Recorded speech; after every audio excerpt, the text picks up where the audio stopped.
আসসালামু আলাইকুম। Welcome to Lovely's Kitchens. আজ আমি আপনাদের সাথে শেয়ার করব পেঁপের পায়েস। এর জন্য আমি একটা পেঁপে কেটে ধুয়ে পরিষ্কার করে গ্রেটারে গ্রেট করে নিয়েছি।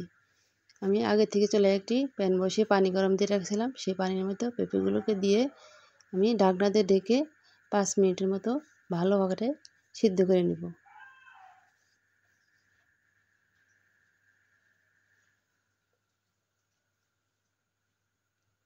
ফিরে আসলাম 5 মিনিট পর। দেখতেই পাচ্ছেন আমার পেঁপেগুলো কি সুন্দর সিদ্ধ হয়ে এসেছে। আমি চুলা থেকে পেঁপেগুলিকে নামিয়ে পানি ঝরিয়ে নেব। আমি আগে থেকে চুলায় একটি প্যান বসিয়ে 1 লিটার লিকুইড দুধ নিয়েছি। দুধটাকে আমি বলক করে নিয়েছি। এর মধ্যে দিয়ে দেবো আমি 1 কাপ চিনি। চিনিটা আপনারা কমে বাড়িয়ে নিতে পারেন। যদি মিষ্টি বেশি খেতে চান তাহলে চিনিটা বাড়িয়ে দিবেন। এর মধ্যে আমি দিয়ে দিব 2টা এলাচ, একটি দারচিনি এবং একটি তেজপাতা।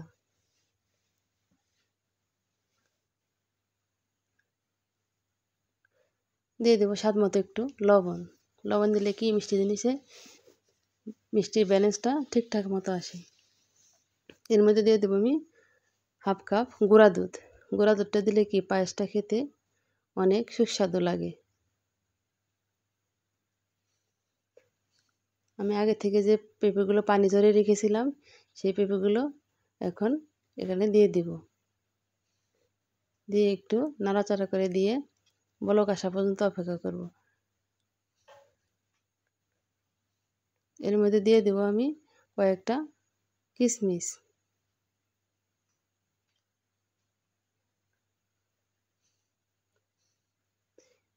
যদি আমার ভিডিওটা ভালো লাগে তাহলে প্লিজ একটা লাইক এবং আমার চ্যানেলটাকে সাবস্ক্রাইব করে দিবেন। আমার পায়েসটা বলক আসা পর্যন্ত অপেক্ষা করব। পায়েসে বলক এসে গেছে। আমি এর মধ্যে পায়েসটাকে ঘন করার জন্য 2 চামচ সুজি ব্যবহার করেছি। যদি আপনাদের হাতের কাছে সুজি না থাকে তাহলে আপনারা কর্নফ্লাওয়ার ব্যবহার করতে পারেন।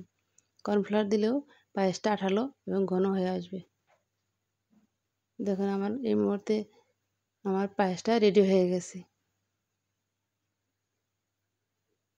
এখন আমি চুলা থেকে নামিয়ে নেব। আজ এ পর্যন্তই। সবাই ভালো থাকবেন। আল্লাহ হাফেজ।